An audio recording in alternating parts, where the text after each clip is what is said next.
Hi, it's Rafaela Catherine Crosby from Migraine Australia. We are talking to people that live with migraine, ordinary, everyday people, members of our group. And it's really great because they've all got fantastic stories about how they managed to navigate their migraine journey. Today with me, I've got Jenna. Hi, Jenna. Hi. How you doing? Not too bad today, thank you. All right, tell us about yourself. I'm 35. Yep, that's right. I had to think about that one. I've got two girls, ages 5 and 1. I work full-time for an energy company, and I also am studying my Bachelor of Accounting at the moment, and am married. Yeah, and I've had migraines since I was 8 years old. That's an early start. Tell me about what it was like when you first started getting attacks. When I first started getting them, I actually wasn't sure what was going on. I just knew my head hurt. I couldn't eat or drink anything, and I just wanted to sleep and stay out of light. I was very thankful my mum actually gets migraines and has been for a long time, so she knew exactly what they were and how to look after me, thankfully. We did have a bit of an issue getting doctors to believe that I was having migraines.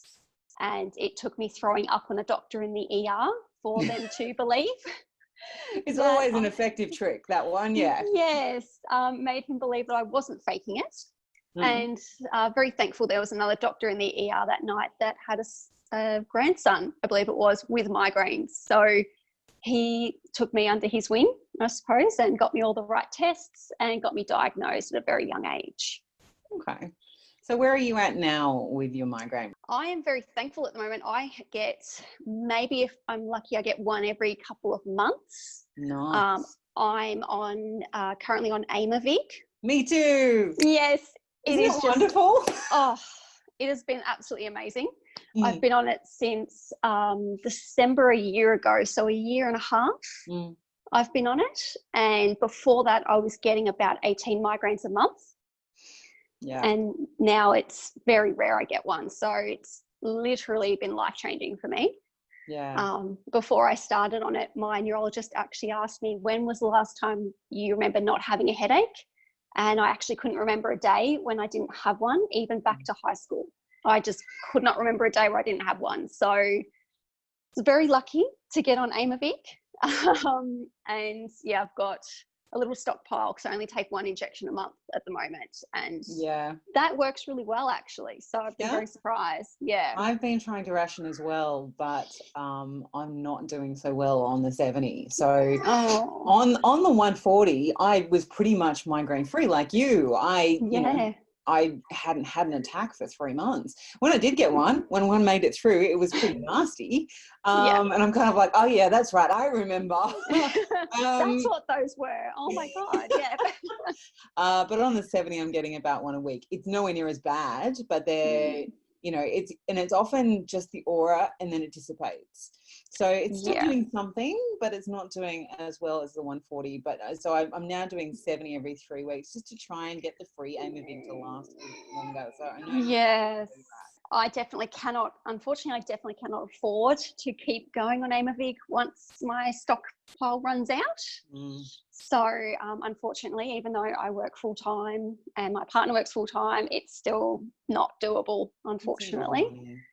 It is. So we're looking at other options when my stockpile runs out, but we'll get to that when we get to it. Yeah. As my neurologist says, we'll just cross that bridge when we get to it. And if we have to go back to Botox, we will, but I didn't do that great on Botox. So yeah, me neither. I think one of the things that's been really common is that people that didn't do well on Botox have been doing well on the CGRPs.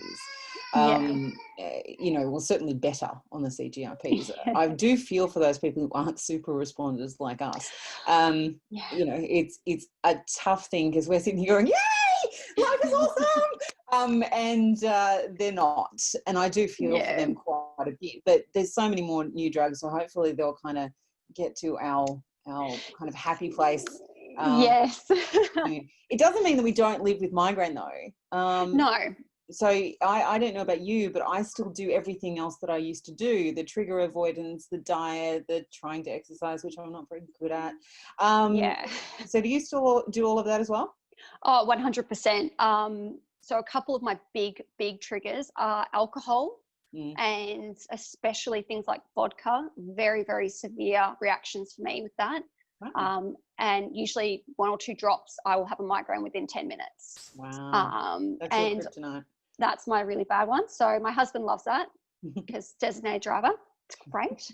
And my other big one is lavender, unfortunately. So I steer clear of all lavender products, any lavender plants, and all alcohols I still steer clear of, just because I'm afraid, I suppose, that I've had such a great run that if I have it just to try it and see what happens, I'm afraid I'll have another attack. So I just stay away as much as I can. The fear and anxiety is kind of intense. I don't know whether you experience the same thing.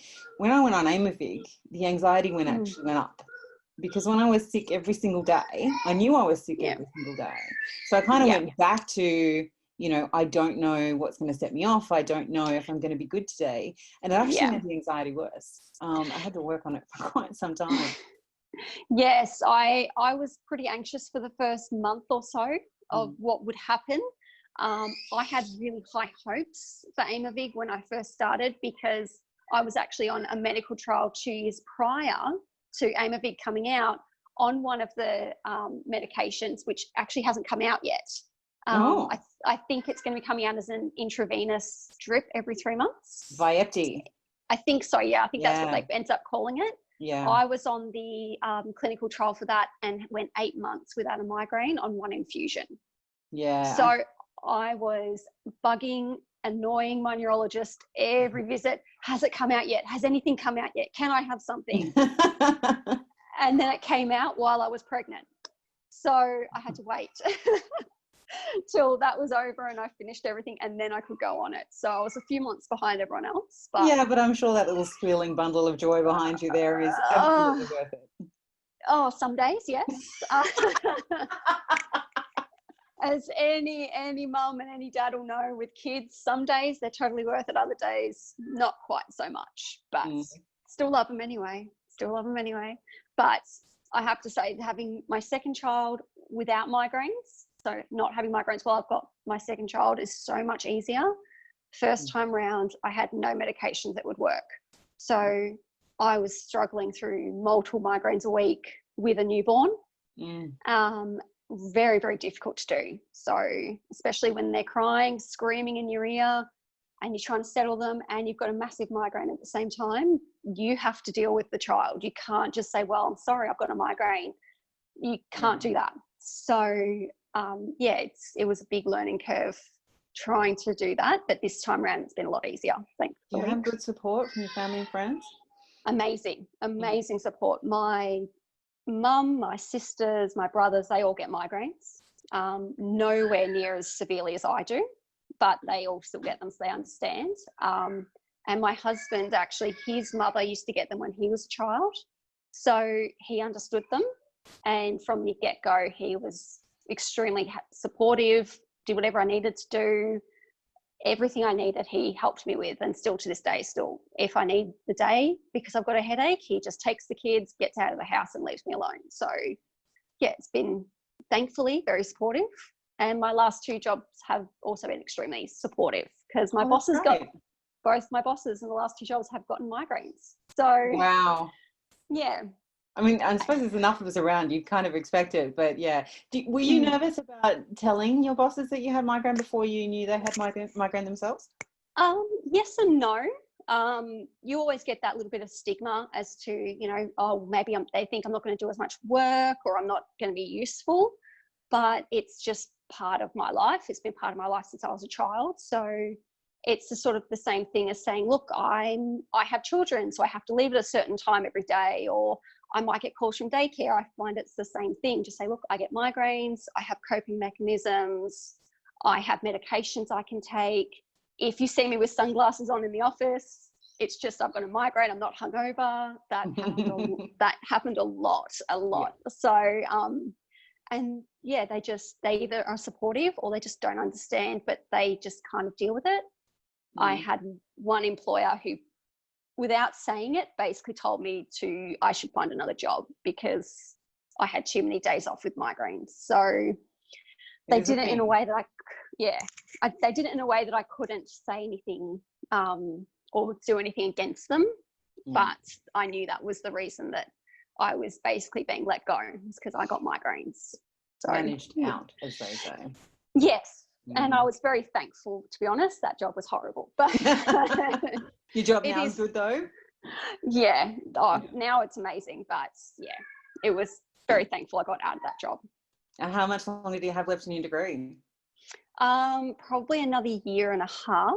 I'm doing it part-time just because I'm trying to juggle school, work, children, household. It's trying to do it all at once. I'm already 2/3 of the way through pretty much. So yeah, getting there slowly.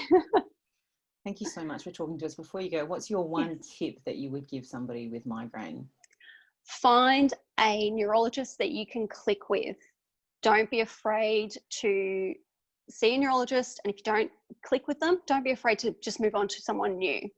You need someone who understands you, the way you want to work, and will help you get the help with the medications and things like that you need, and advocate for yourself.